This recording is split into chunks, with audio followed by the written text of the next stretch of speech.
Well, we have a 73-year-old fellow here in Franklin that we've followed for his diabetes for a number of years and have struggled to get his A1C at target. And so there's extra information that you may not need so much included in the case, especially physical exam. His labs really look pretty good overall, and you're welcome to look at those lab results other than his A1C not being at target. He needs weight loss, and it would really benefit him in a lot of ways. And we're struggling to find safe ways to do that. So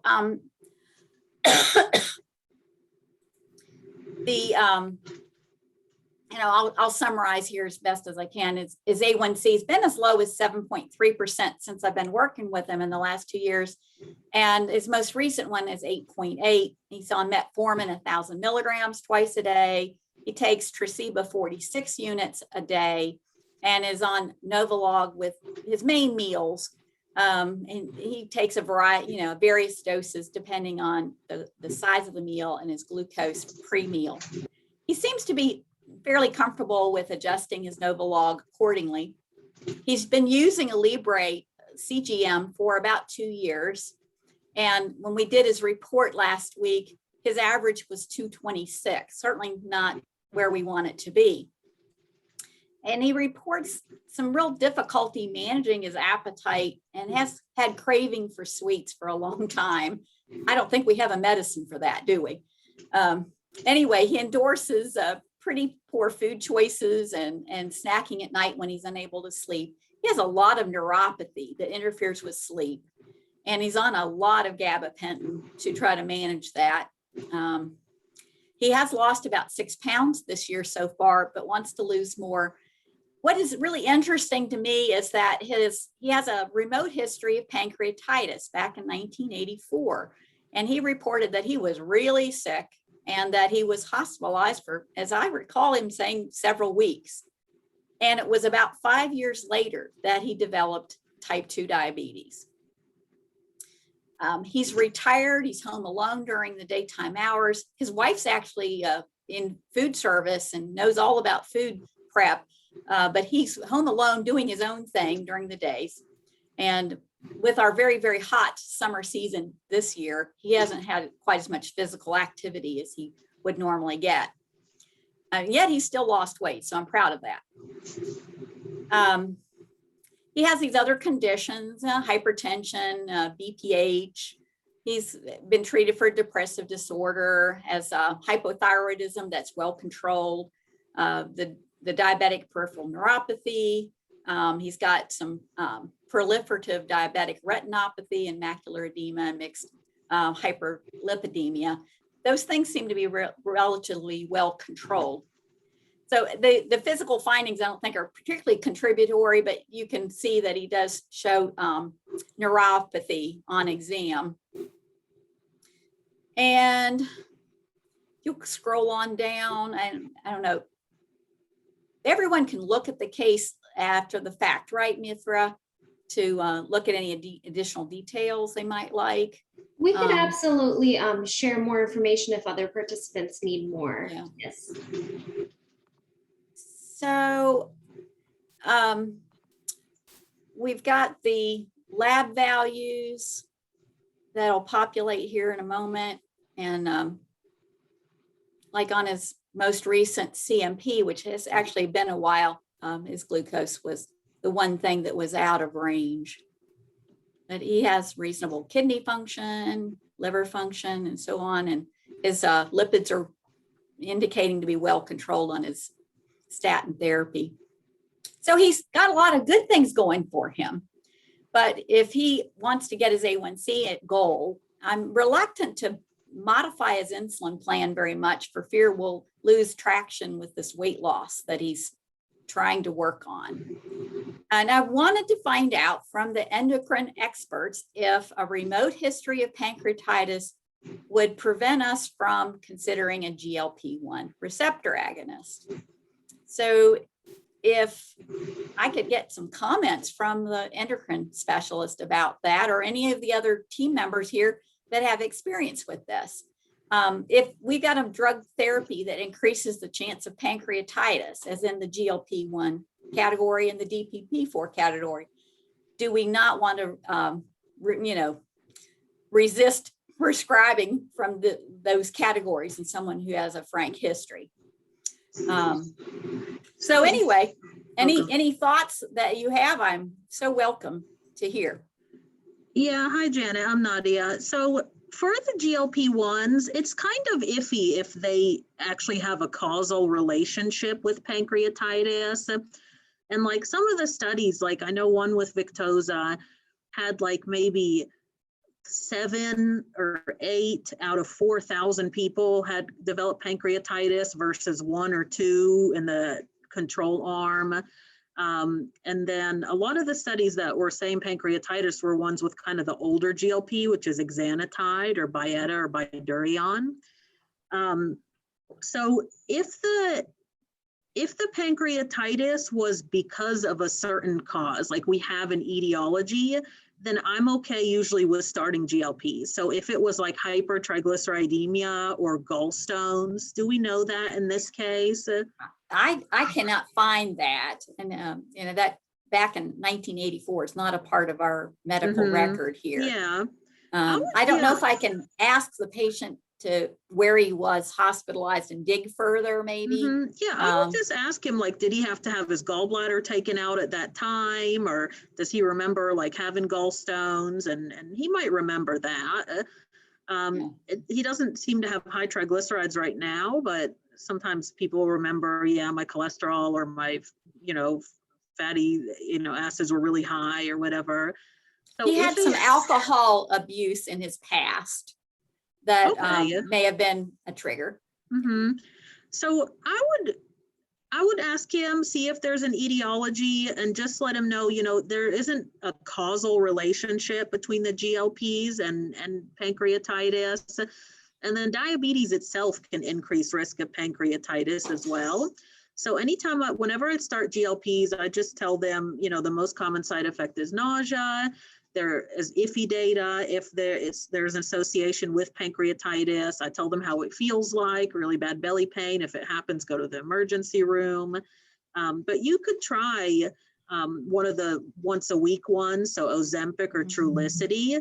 And then instead of going up every 4 weeks, just keep him on the lowest dose for like 8 weeks, see if he tolerates it fine. If nothing happens, then he's probably good. And you can go up on the dose after that. Okay. That's excellent news. Thank you so much. Sure. Thank you so much, Janet, for that case presentation. It was really, really great. We truly appreciate it. Dr. Rexford, I saw you unmuted. I just had a question. I mean, when I was looking at this case with Janet, is it possible the pancreatitis contributed to the development of the diabetes? Yeah, it is. Usually we see that with people who have like recurrent pancreatitis, like they have hypertriglyceridemia and they're always here for that, and then pancreatitis from that. But it can contribute. I don't know if it happened in this case because it was a couple years after the development. It sounds like he developed diabetes years after, but it's possible. Figured out that he had. Okay. I'm sorry. I was just going to say, or figured out that he had diabetes a couple years afterwards. That's true. He could have been pre-diabetic for a while. That's true. Do we hit a point in someone's diabetes longevity where we become skeptical of the benefits of these medications that are intended to nudge the pancreas into insulin production? I mean, so with the sulfonylureas, yes, because they're basically, all they do is try to stimulate the pancreas to make insulin, and they don't care if your sugars are high or low. The GLPs stimulate the pancreas to make insulin only when sugars are high, but also they have the weight loss effect because they slow down the gut a little bit. They act on appetite centers in the brain. So we can actually even give these to people without diabetes to lose weight. So they'll yeah. still, even if their pancreas isn't functioning, they'll still get those good effects. Mhm. And then even like Trulicity, for example, is just approved for cardiovascular protection. So even like, I know it's an insurance issue, but you could give these to people with type 1 diabetes, people without diabetes, that kind of thing. Mhm. Okay. Thank you. Yep, you're welcome. Dr. Polywall, I noticed you raised your hand.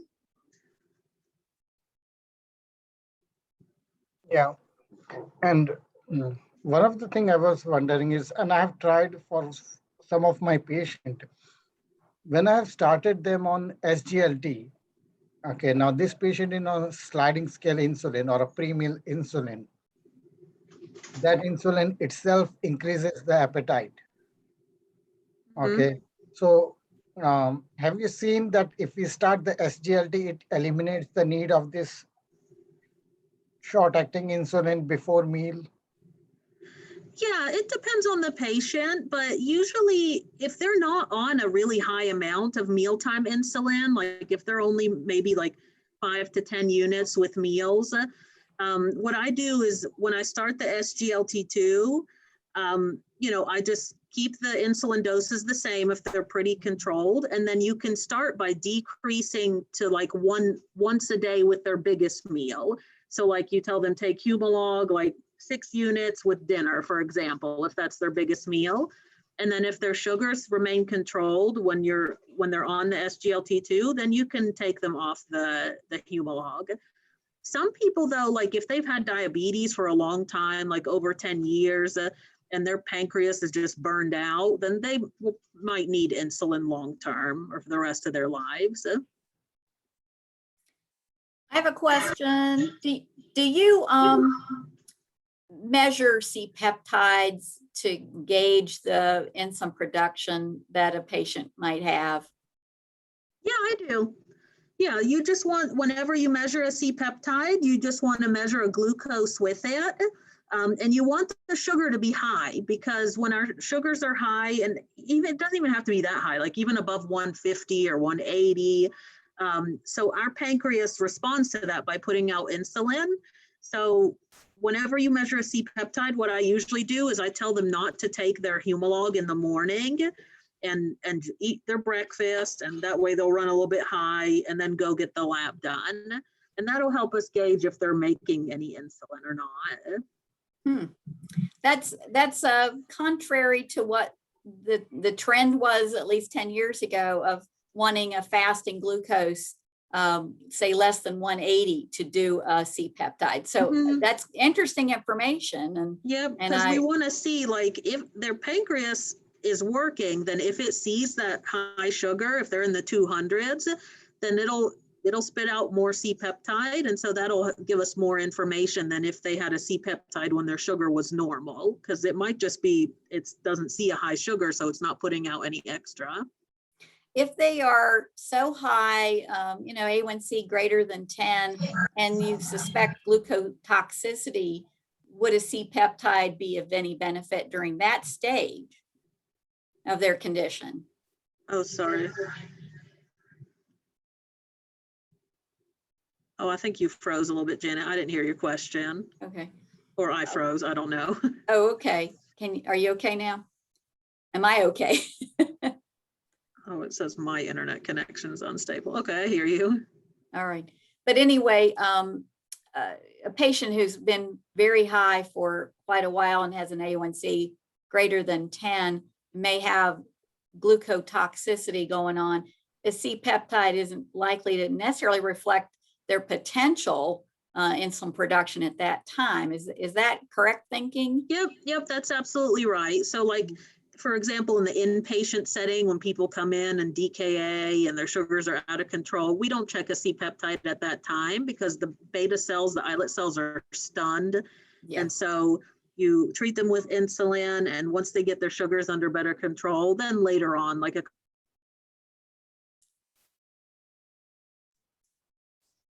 Dr. Barghouti, I think you froze up there a little bit.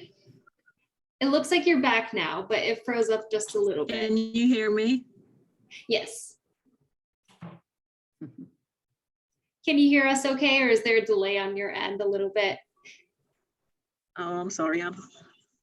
No worries. Sometimes if you turn off your video, the connection is a little better. That way it's just picking up your audio. I think the connection's not very good. We can hear you now. It sounds pretty good now. Okay. Did you hear my answer, Janet? Yes, thank you. Okay, okay. Were there any other questions or comments that anyone had? And Janet, did you have any other questions about your case that you presented, or do you think everything was sort of addressed? Oh, I think so. I appreciate it. And having the guidance of your team helps me to feel more peace at proposing this to the patient. Thank you. Sure. Well, thank you again, Janet, for that awesome case presentation. We really appreciate it. Alrighty, Dr. Barghouti, I can pull up your didactic for you on my end, and then just let me know when you'd like me to go to the next slide. But I'll turn things over to you now. Okay. So I'm going to talk today about male hypogonadism. This is a common thing that we see. And so I wanted to talk about what are the symptoms that would prompt us to check testosterone, what labs, what are the risks versus benefits, determining etiology, that kind of stuff. Okay, next slide. Oh, that's pretty much the objectives. Yeah, we can move on. Okay, so the definition of male hypogonadism. So basically it's inadequate gonadal function. So it's either a deficiency in sperm production or deficiency in testosterone.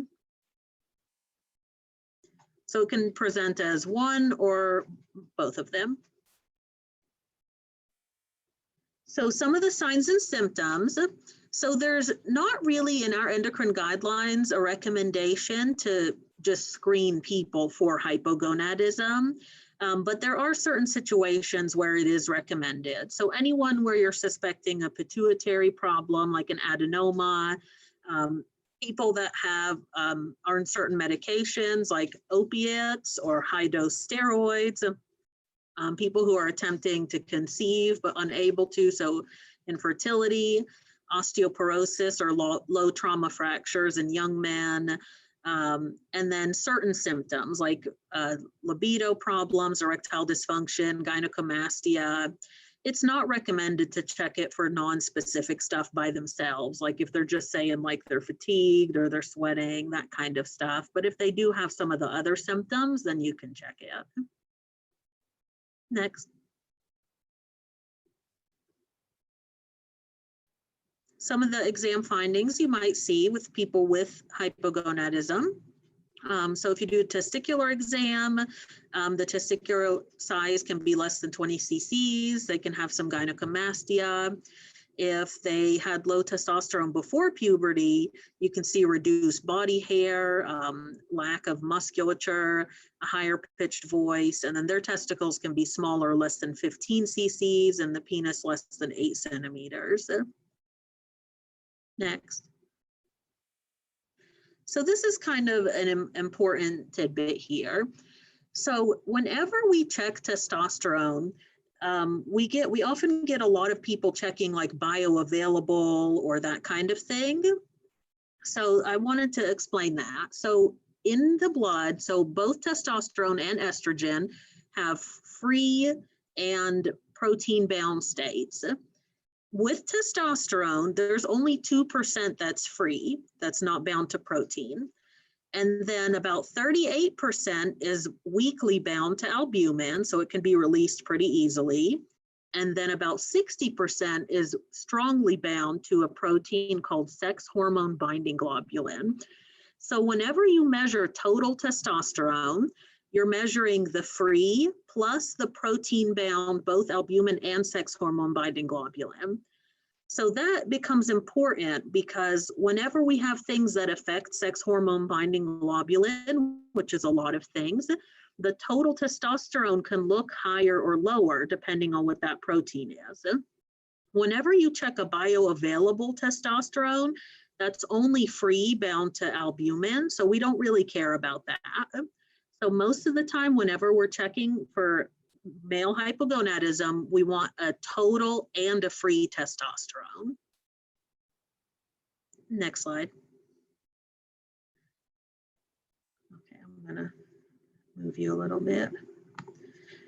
So sex hormone binding globulin is made by the liver. And if that level is low or low normal, the total will look lower than it actually is. But if their free level is normal, then they don't have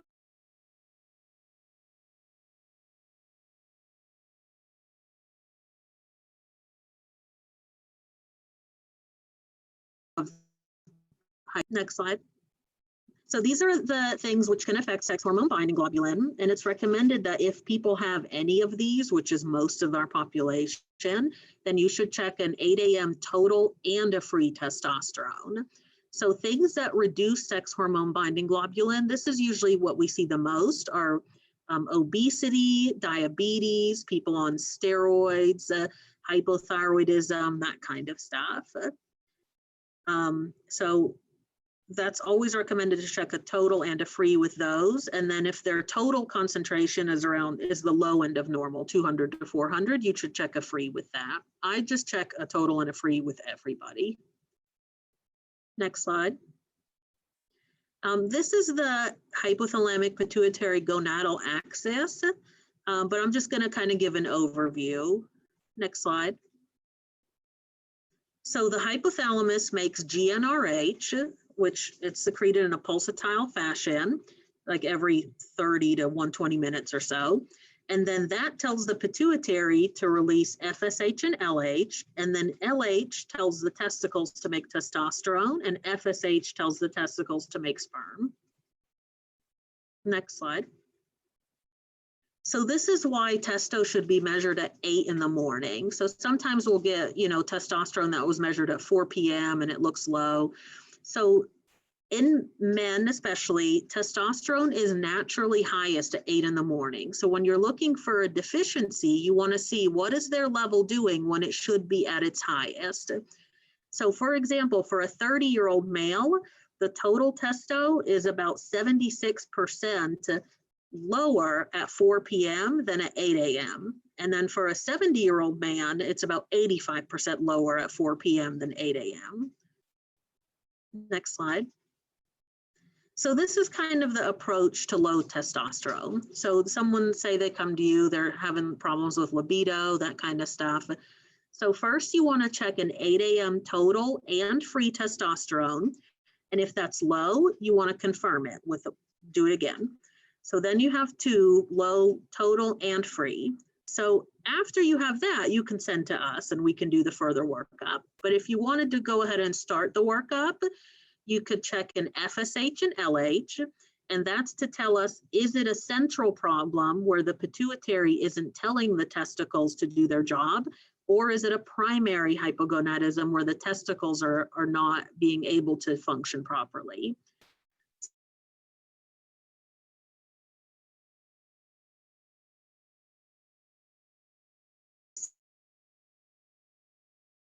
So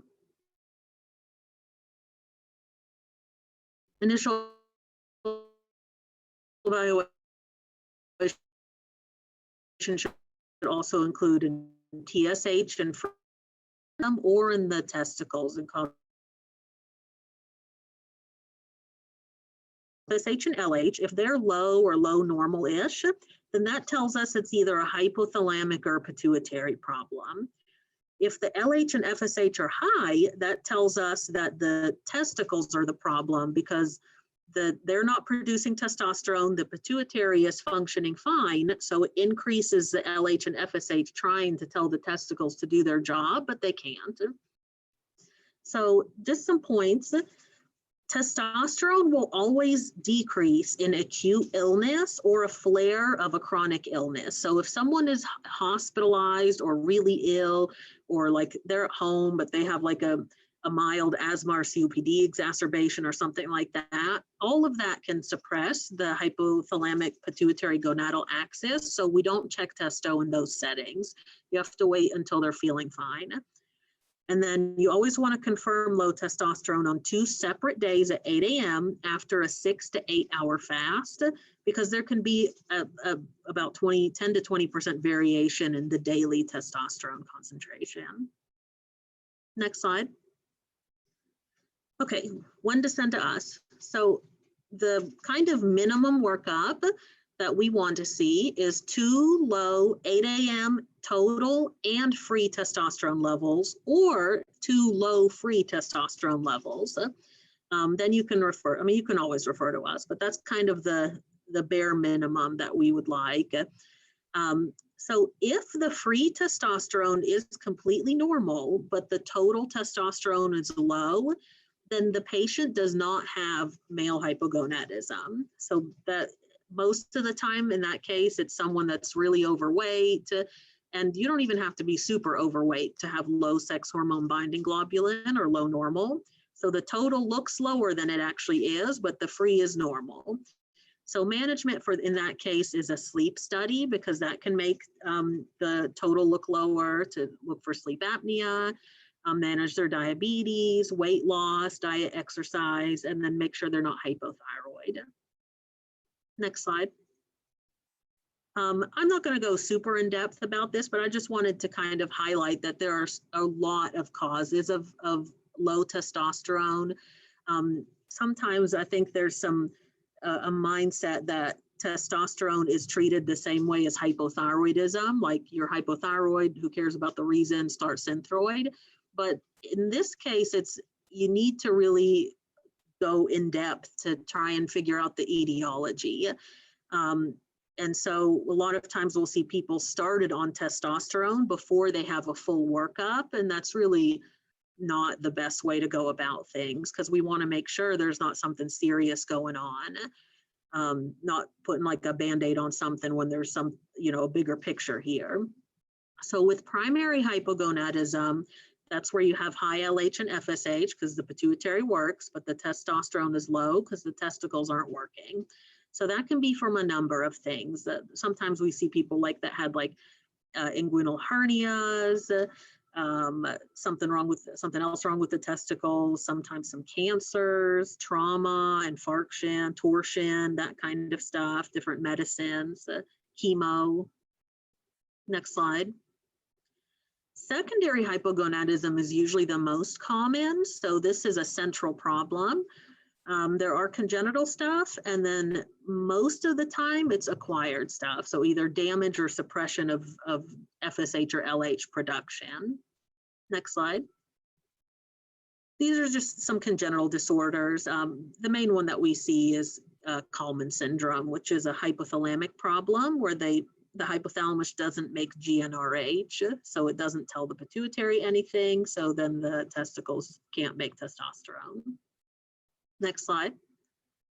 Acquired damage, so cellular masses, so pituitary adenomas or craniopharyngiomas, that kind of stuff. Infiltrative stuff like hemochromatosis, infections, different cancers, Mets to the pituitary or the hypothalamus, head and neck radiation, that kind of stuff. Next slide. This is one of the most common causes of which is acquired suppression. So medications, opiates, especially like methadone or corticosteroids, being on testosterone or estrogen, anabolic steroid abuse, alcohol, marijuana. There's a bunch of stuff that can act at the hypothalamic and pituitary level to decrease the signal from the brain to the testicles. Obesity and sleep apnea, aging. So there's a natural age-related decline in free testosterone that's a little bit more rapid than the drop in total. And sex hormone binding globulin levels rise with advancing age. So it's thought that likely the higher estradiol levels from fatty tissue is probably contributing to decrease in the free testosterone. Insulin resistance, diabetes in general, can have a low total testosterone, but normally will have a normal free, and that's just because they have less sex hormone binding globulin. You can also see this in morbid obesity, and then there's been studies that have shown that testo levels are lower in obese men with diabetes than just with obesity alone. And so that kind of tells us that low testosterone may simply be a marker of poor health. And then some of the other stuff, hyperprolactinemia, which has multiple causes, including medications or pituitary adenoma, acute illness, chronic medical illnesses, that kind of stuff. Next slide. So when to start testosterone? So we don't start testosterone until we finish the diagnostic workup and we know what's causing it in the first place. Because if we start the medication before we complete this workup, it messes with the lab values, and then we can't tell, is their pituitary axis suppressed just because they were on testosterone, or was it suppressed from prior? So if able, we recommend avoiding starting testosterone until they're evaluated by an endocrinologist or have a full workup. We've had multiple people that come to us, they're already on testo, started too soon, so they only had like one low level and we didn't get to figure out what was the reason why, or they had they weren't appropriately started on it. So they had a completely normal free testosterone. They were probably just obese and the total was normal, so they actually didn't need it. Next slide. I just wanted to give just an overview a little bit about the different replacement options. So testosterone is a controlled substance and there is monitoring and risks associated with it. But these are kind of the three on the left are the ones that we usually use. So intramuscular or sometimes subcutaneous injection, it's called Xiosted, or you can prescribe the intramuscular version, but with shorter needles, and you just tell them to take it subcutaneously, but you may need a higher dose.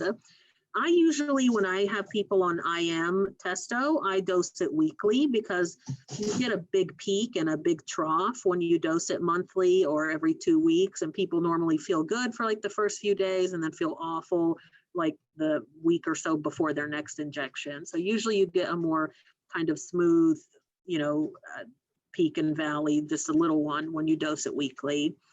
And then there's patches that are daily dose and gel, androgel.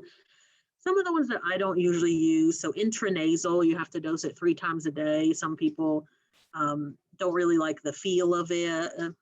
Oral requires twice a day dosing. I've never prescribed this one. It's expensive. I can never really get it covered for patients. Buccal, which is like it's a cheek, like kind of where in the gum area, requires twice a day dosing. I've never prescribed that one, mainly because there's no real data to see, like, does it transfer to other people, like with kissing or anything like that. And then implanted pellets. We don't do that here in endocrine, but urology does this. You never want to start with pellets because you want to see what is you want to get them to a good stable dose first to see what dose they need. But then if they wanted pellets, urology puts them in, and they're changed usually every 3 to 6 months. Next slide. The labs that we monitor while on testo. So testosterone can increase prostate size and make the PSA go up. So we always get a prostate screen once a year, and then just baseline A1C and lipid panel before we start. You want to check the H&H every 3 to 6 months because of polycythemia that can develop while on it. Some guidelines say check the liver enzymes as well. And then you want to check the total and free testo levels every 3 months for the first year, then 3 to 6 months after. And then if they're on injections, you want to check it midway between 2 injections because you want to measure it at the peak. So if they take their testo on a Sunday, you always want to check it on a Wednesday to adjust the dosing. Next slide. So some of the benefits of testotherapy. So if the person has not undergone complete puberty, it helps develop secondary sex characteristics, facial and body hair growth, deepen their voice, increase in muscle mass, help the penis grow and that kind of stuff. It can improve sexual function like sex drive. It sometimes reduces erectile dysfunction, but a lot of times erectile dysfunction is a vascular problem, usually, especially like in patients with diabetes. So if you give them testosterone, sometimes it doesn't help. Usually they need like Viagra or something like that. Subjectively, most people say it can help their well-being or their depression a little bit. It can increase bone mineral density and bone strength overall, but we don't give it just for osteoporosis, but it can do that. There's no statistically significant improvement in fatigue in different studies that have shown testosterone versus placebo. And then that was further confirmed in systematic review and meta-analysis. So there's not a huge change there, and there's no real big changes in memory or mental status. Next slide. So the risks of testosterone, we always discuss these with patients. The most common stuff are like acne, skin oiliness. Some people can develop breast tenderness because of conversion of testosterone to estradiol. Erythrocytosis or polycythemia. So if the hematocrit goes above 54%, we either hold or decrease the testosterone dose or send for phlebotomy to make sure these people don't get blood clots.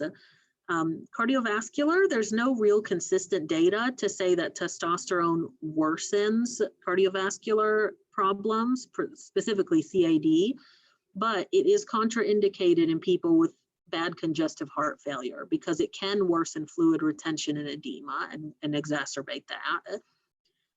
For blood clots, there's not that many randomized controlled trials to say that it for sure increases the blood clot risk, but there are multiple case reports that show that people can get blood clots on testosterone. And so we always talk about that. Prostate growth can happen. So if someone has prostate cancer or high PSA, we don't recommend it.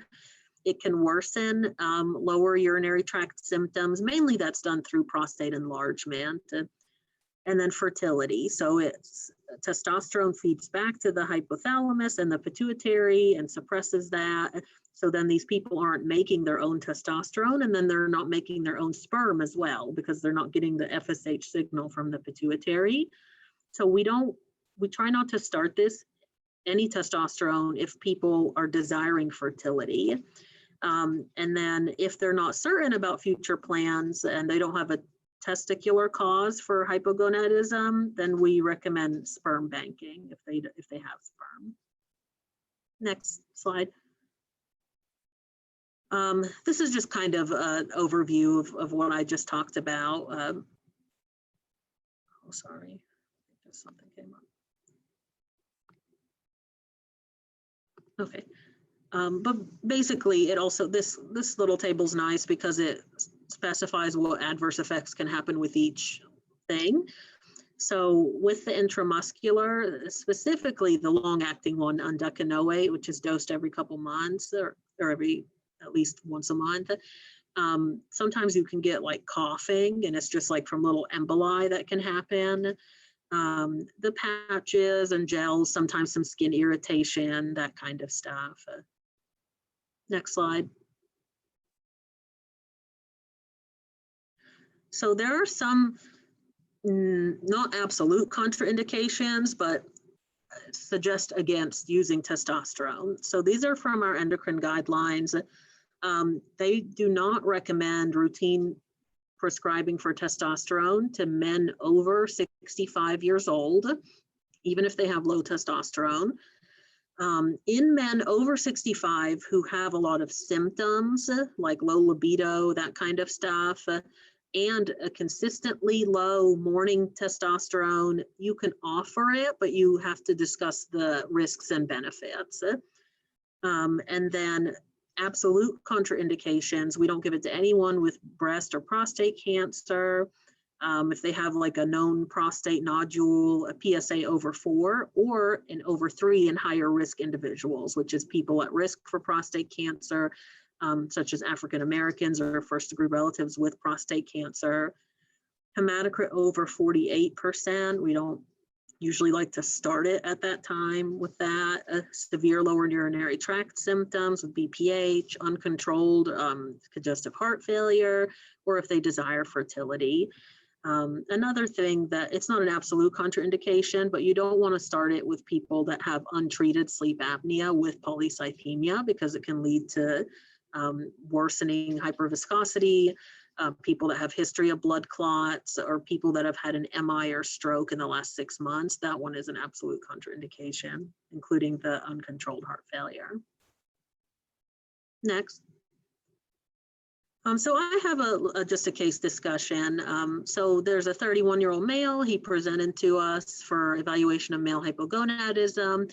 He initially reported symptoms to his primary doctor of fatigue and weight gain, some labs. So he had a 9 a.m. total testo, which was low. It was 189. His thyroid was normal and his vitamin D was low. And then his current weight is 300 pounds. He has no medical problems. Some pertinent history. So he's never been on testosterone, no drugs, no alcohol, no anabolic steroids. He described having man boobs, feeling tired, snoring. He does have a biological daughter, but they had to use intrauterine insemination because his sperm count was low. Next slide. So we did some labs. So his repeat total testosterone in the morning was a little bit low, 192, but his free testosterone was completely normal. His FSH and LH were normal, kind of lowish normal, but normal. He had normal iron studies, TSH, free T4 prolactin, and his sex hormone binding globulin was low. Next slide. So does this patient need further workup or treatment? And the answer is no. His sex hormone binding globulin is low, likely because he's 300 pounds. So the total looks lower than it actually is. And then the free testo is completely normal. So that tells us that his body's making a good amount of testo. He doesn't need further workup or treatment. But I did recommend a sleep study because he was snoring, and sleep apnea can cause fatigue and lower the sex hormone binding globulin. And then weight loss would also help this patient. Next slide. All right, that's it. Thank you so much, Dr. Barghouti. That was Sure. really wonderful and such a great breakdown of all of that. So we appreciate it a lot. Did anyone have any questions, comments, or thoughts for Dr. Barghouti? Feel free to unmute. Dr. Pollywall. Yeah, thank you for the nice presentation. Sure. Okay. I mean, few things. I mean, at the primary care level, I mean, I personally don't prescribe it because I'm more worried about the adverse effect, and I'm uncomfortable with the really workup and reaching to a proper diagnosis. Of course, your presentation helps me.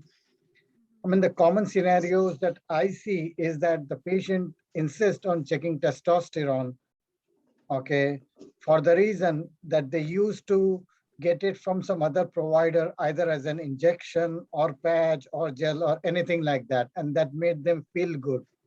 Now they are feeling bad and they have all kind of symptoms. I mean, previously I used to refuse that. Now I used to tell them that, okay, I will check it, and then we'll go from there. Yeah, so Okay. a lot of people, this happens from the VA a lot. For some reason, a lot of the vets get put on testo with a crappy workup and they just get started on it. So I think that's completely fine from the primary care level to check an 8 a.m. total and free testosterone. And then I would do it twice. And if it's low, you can send them to endocrine, because a lot of these people, because they were on testosterone for a really long time, they really do have HPG axis suppression because they were on testosterone. Their pituitary sees all that in the system. It doesn't need to send out signals to tell the testicles to make any more. And so they do have suppression, a lot of these people. But if you check them and the total and the free are normal, then they don't need a further workup. Now, how long they need to be off the replacement therapy before I can check it? Like if they're using injection, patch, or gel, how long they need to be off of it? Like 1 month, 2 months? So we say at least 6 weeks. 6 weeks. Yeah. Another thing you mentioned about fasting. I mean, I was not doing as a fasting because I didn't know that fasting is required for the. I don't do fasting all the time, but some people do, and it's kind of iffy. So sometimes if you're not fasting, it can make it look lower than it actually is. So that's why we always recommend fasting. And another thing you mentioned about 8 o'clock. Now, many of the time, getting it drawn exactly at 8 o'clock is a problem because many of the time the labs open at 8 o'clock. So what I normally tell patients to do is I tell them to get to the lab at 7:45. And so that way they can get checked in and stuff. So even if it's between like 8 to 9 or so, then that's okay. Okay, okay, okay. And another thing is, now if I have a patient, like they come in from other provider, or I'm on the patch, and of course I can always refuse, but there is any other option left for me to help the patient? I mean, if they're already on patch, I mean, sometimes what I do is that I see that, okay, I cannot prescribe it, but if it's like you are running out of it or you will completely be out of it, I can bridge it for 3 months till you get a new provider. Okay, Yeah. is there any other option that I can think of? Because I know the moment I abruptly stop them, they will feel bad. Yeah. And these people, so it's very hard to get people off testosterone because the pituitary and the hypothalamus kind of go to sleep. So what we do in endocrine world is if we're able to get them off, we try a medicine called clomiphene to try and wake up their pituitary axis. So whenever we give estrogen or testosterone, the testosterone itself is not by itself what suppresses the hypothalamus and the pituitary. It's the conversion to estrogen that feeds back and kind of puts them to sleep. So what you can do with clomiphene, what we do in endocrine sometimes, is it is an estrogen, what's called a SERM, selective estrogen receptor modulator. So it blocks the estrogen receptors at the hypothalamus and tricks it into thinking that there isn't any estrogen around. And so it spits out GnRH, and then that tells the pituitary to make FSH and LH, and then that tells the testicles to make testosterone.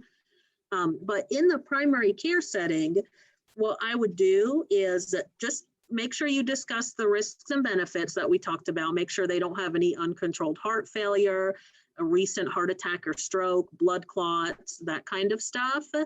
And then you can continue to prescribe it for, like you were saying, a couple months until they see us. Make sure that you check their hematocrit, their H&H, at least every 3 months to make sure it's not going up and that you don't need to reduce the dose. And whenever you see these people, just whenever you see them, even if they're on testo, just check a baseline PSA and the liver enzymes and the testosterone level to make sure that the dose isn't too high. But then you can refer to us and we can manage after that. Okay, and one more thing, the last thing actually, if I really come to a point, we have a patient who is on it and he refuses to go to endocrinology for any number of reasons, and I really have to just continue their care. Which preparation is the best one in terms of causing least side effect? The patch, the gel, which one would you? Androgel. Sometimes like we have like older patients that are just insistent, like they feel better. And so what I do is I'll put them like on one pump or one packet of the gel and then make put their total testosterone goal instead of our normal goal of like 400 to 700. I make their goal like high 300s or something like that. And then that's it. I just kind of leave them at a lower goal. But if they have significant contraindications, then I just stop it. And you just want to make sure you monitor their bones. Because nobody's going to die from low testosterone, but they can have they can develop osteoporosis. So then you get a DEXA scan and just make sure you keep an eye on that. Okay, thank you so much. It was very useful. Sure. I agree. One question, when you are stopping the testosterone, do you ever taper or do you just sort of tell them to quit? Because people feel like crap, I normally taper it. But there's no real, you could just stop it. There's not really a right or wrong answer there. But just me, usually I taper it, but just to help them feel better. Janet, I think you're still muted.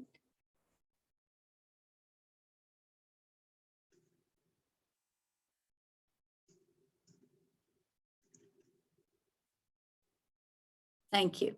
Okay. If a patient is someone who works at night and sleeps during the day, would we be drawing these testosterone labs shortly after they wake up as opposed to 8 a.m.? Yes, and it's the same thing. So they'll develop their own kind of diurnal pattern. So we just say, go when you first wake up. So whatever their 8 a.m. would be, that would be when you draw it. Right. Any other questions or thoughts from the group? This has been a really wonderful session with the case, didactic, and all these questions. It's just, this is what ECHO is all about. All teach, all learn. So we really appreciate all of you guys joining us today. If there are no further questions, if anyone thinks of any after the fact, you're always welcome to email myself or Elizabeth, and we'll help you get them addressed. The only announcement I have today is that our next session will be on September 8th. I can't believe I'm already saying September. And Jen Turner will be presenting on hyperparathyroidism. So keep an eye out for that reminder. Thank you again, Janet, for the case, and Dr. Barghouti for the didactic presentation. We appreciate it very much. We'll Sure. see you all next time. Thank you. You're welcome. Bye-bye. Bye. Thanks. Bye.